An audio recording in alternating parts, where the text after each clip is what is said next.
You're listening to the British Baseball Podcast.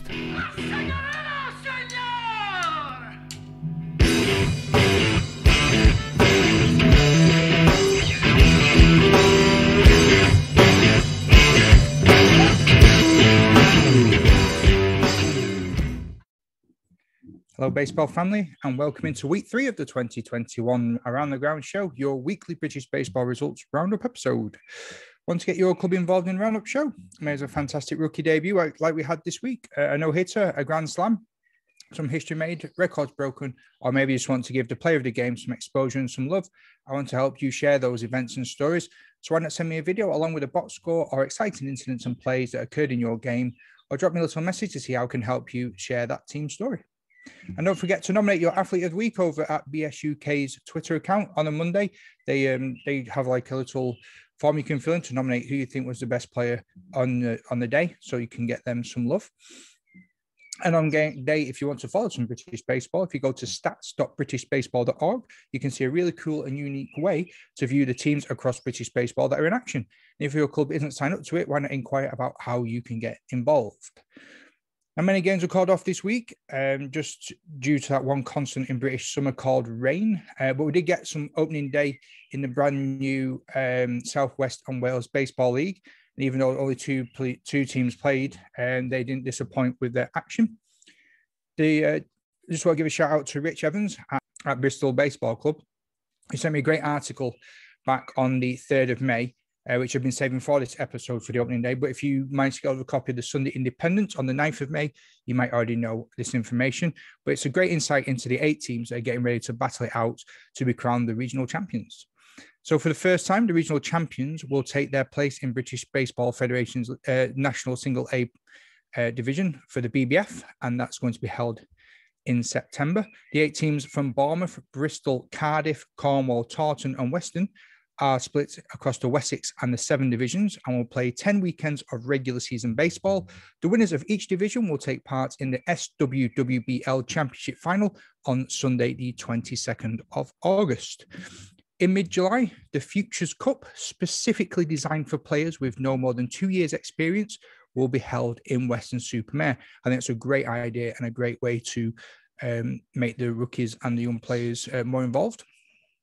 Now, the impact of the pandemic in 2020 meant that many clubs played little or no baseball at all, but our players in the SWWBL are now in intense training and getting ready for opening day. There's a nice little quote here.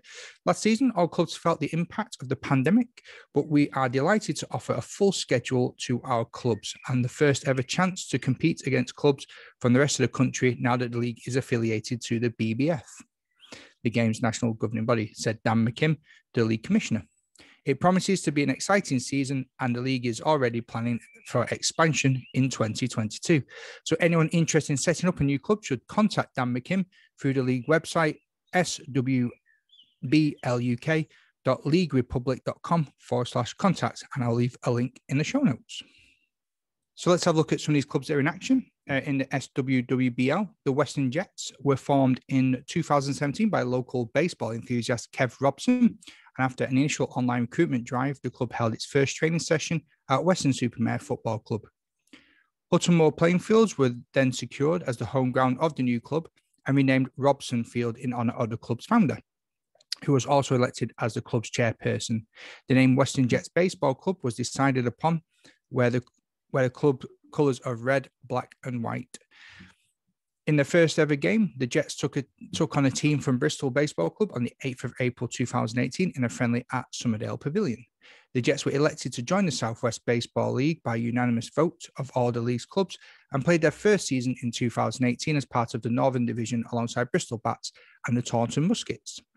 The Jets' first ever win was a 33-20 win at the Newton Brewers. Shortstop Dan Kirby James was selected to represent the Southwest and won the club's first Player of the Year award. The Jets improved rapidly, winning many more games in 2019, largely down to their ace pitcher and current MVP, Marshall Haney. Let's move on to the Bournemouth Bears. The Bournemouth Bears started out in 2017 and have continued to grow ever since, not only as a team, but as a presence in the local community. The 2019 AA national champions have great energy and diversity within their team, a mix of experienced players and those learning the game. The club consists of players from Venezuela, Cuba, Australia, Brazil, the UK, and South Africa. Hosting games in neighbouring Ferndown, just outside of Bournemouth, the club is managed and run by Jose Lopez and general manager Wenderly Gonzalez.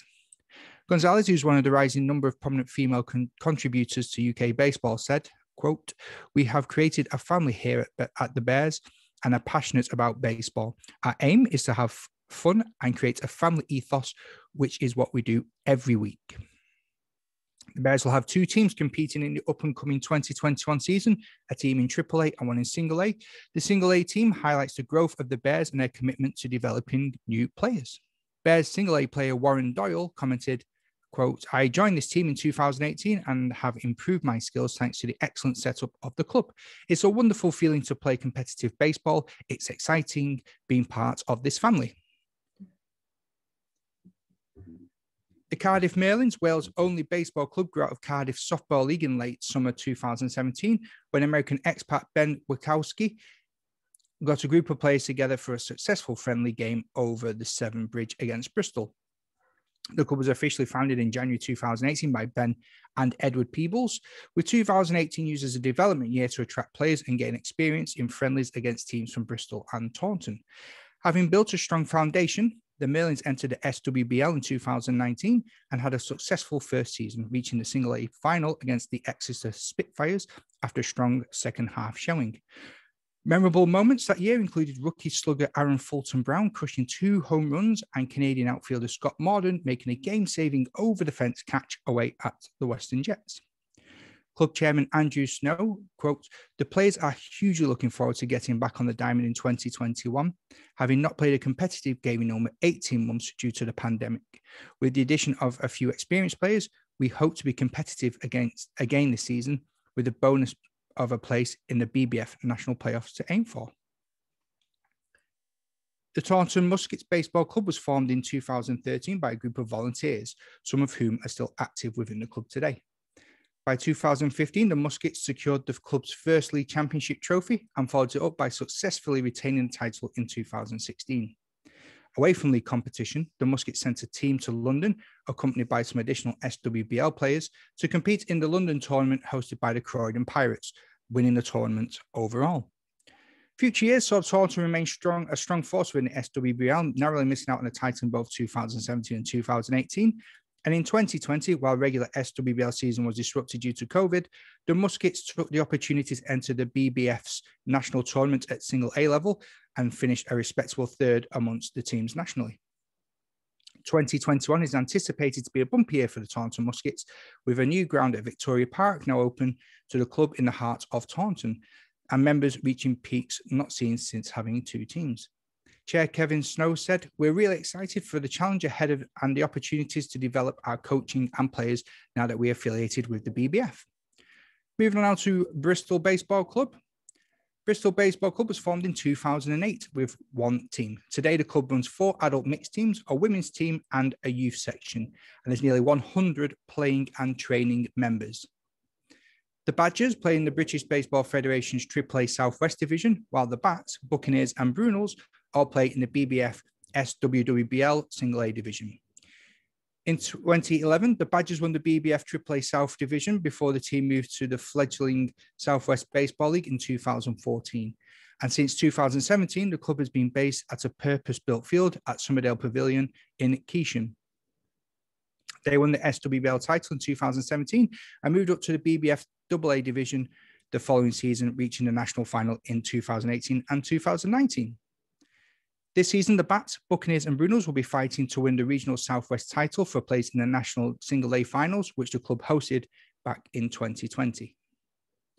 Quote, "All our players are looking forward to this season after last year's disruption, and we will be working hard to bring the national title back to the Southwest," said club chair Richard Evans. "Training has gone very well, and every player is excited to getting back onto the field." The Cornish Clay Cutters were originally founded in 2017 as the St. Austell Clay Cutters. An expansion team for the SWBL. Advertised to Cornwall as a whole, the original roster saw a colourful selection of players from all areas of the county. Following the close of the 2018 season, after some mixed results in games to that point, the team elected to appoint Paul Fullman as head coach to bring much-needed structure to team training. Relocating to the more populous area of Truro, they rebranded as the Cornish Clay Cutters. The decision reaped rewards as the team worked their way through the 2019 season to reach the SWBL AA final, missing out on their first championship with a loss to the Yeovil Whirlwinds. And since the end of the 2019 season, the club has been located in Newquay. Clay Cutters player Rod Camp said, quote, "After an amazing 2019 and a significant break from baseball activities, we're just eager to get back onto the field and get back to playing a game we all love. We have a great club. We have a great squad of players and a dedicated committee behind the scenes. It'll be exciting to see what the future holds for the club." So over to the results and standings. As mentioned at the start, there weren't many games played due to the weather, so this could be a really short episode, but I'll try and take this opportunity to try some new things. Please let me know what you like to hear in these breakdowns. Would it be like more about the players involved, inning breakdowns? Let me know via the DMs or the email that I just mentioned, and I'll see what I can do. So let's start off with the NBL. The London Mets managed to squeeze in both of their games as they travelled to Waltham Abbey, the home of the Essex Arrows, with the Mets highlights being the return of Freddie Mosier and with a dominating performance in relief, and another bomb from Zach Stroman. Game one was a 6-inning affair, with the Mets putting in 5 runs in the first inning, 4 more on the board in the third inning, and rounding off victory in the fifth inning by adding 2 more to the score.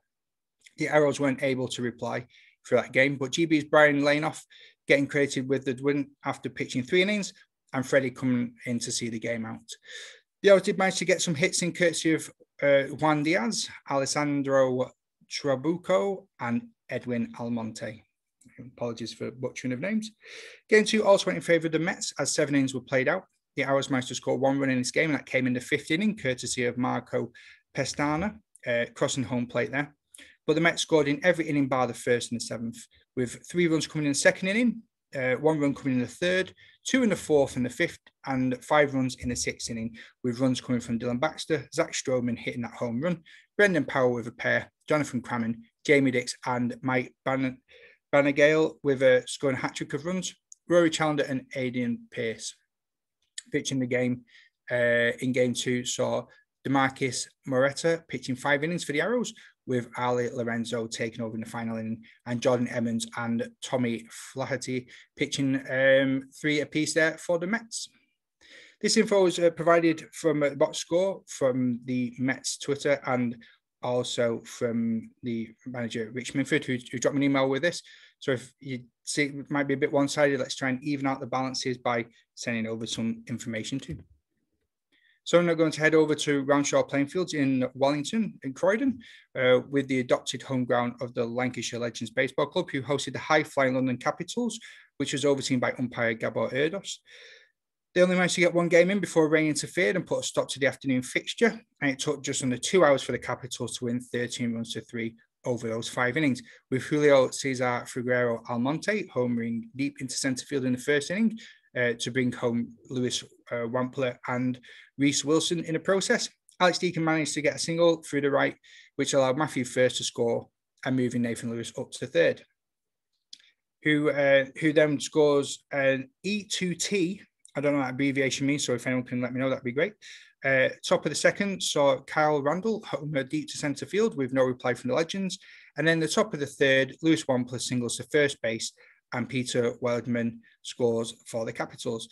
There's no more runs scored until the top of the 5th, where the Capitals' Gordon Shepherd scored, and another home run from Julio Cesar Figueroa Almonte, mashing to deep centre field, bringing home Lewis Wampler with him. Then the bottom of the 5th, GB coach Jonathan Rodriguez fires a home run to right centre field. As he looks to make records this season, he said he was going to do it, and he looks like he's off to a great start. This breakdown was in the stats.britishbaseball.org website that I mentioned earlier. A link is also in the show notes. No scores in AAA, AA, or Single A League, but I do have some scores from the Milton Keynes Bucks as they face Cambridge in Single A competition in the East of England Baseball League. And that saw the Bucks take both games 14-12 and the afternoon game 20-11. So over to Southwest England and Wales opening day, which saw the Cornish Clay Cutters face the Taunton Muskets in Newquay. And here to tell us about the game is Kev Snow, who's the chairperson and catcher of the Muskets. Warning, this video contains descriptions of awesome debuts, grand slams and walk-off home runs. Hi everyone, Kevin Snow here from the Taunton Muskets, just giving you a game day review from our opening day weekend against the Cornish Clay Cutters as part of the Southwest and Wales Baseball League. So I have to admit, the weather wasn't ideal. It was pretty wet, it was pretty windy, but it was so fantastic to be back on that diamond playing baseball again as part of the BBF Single A Southwest Division. The Cornish Clay Cutters welcomed us down to their field, and I think everybody had a really enjoyable day despite the weather, just because we were out playing baseball again. So the first game was really tight. We had a debut pitcher in Al Troke who did a really amazing job. I mean, I was catching for him, and the ball was moving or it wasn't moving. Really difficult to gauge your pitches in that kind of weather, the grip on the ball, etc. But he did a really great job in his first game, and it all came down to the final inning with one run in it going into the final inning for us. And unfortunately, we ended up losing the game 17-16 when the Cornish batter managed to drive the ball over left field to get the walk-off win. So there were some great plays in the field from us. Our second baseman, Steve Coles, did a great job making some plays there. And we had some great performances at the bat, but just unfortunately not quite enough. In game two, we had Jake Palmer on the mound for us that time, and we gave some debut starts to Dan Adams, Bobby Porter, and Chris Cramner. And again, the game was ebbing and flowing. It was so close for so long. And again, it came down to the final inning. And with bases loaded, our debut player, rookie, first ever game, hit a grand slam home run over left field into the wind. It was enormous. It was brilliant. What a great achievement to have in your first ever game. And then that gave the win, his first win as pitcher, to Jake Palmer. And we had a thoroughly enjoyable day. The Cornish Clay Cutters were great hosts. And it was just great being part of that baseball community. And, looking forward to our next game, which is on the 23rd of May against the Western Jets, which will be hosting our home field in Victoria Park in Taunton. And we're looking forward to what the season will bring for us. So thanks for listening, and I might give you another update again. Bye. Thank you again to all those that contributed and for letting me know scores and incidents. Again, if you want to get involved and you want to be part of this roundup show, all you have to do is get in contact with me. This is all about your team and your league and your players. So please let me know as much information as possible so I can flesh out these stories a bit more. And that's all from me this week. Thank you very much for your time as always, and I'll see you on the side.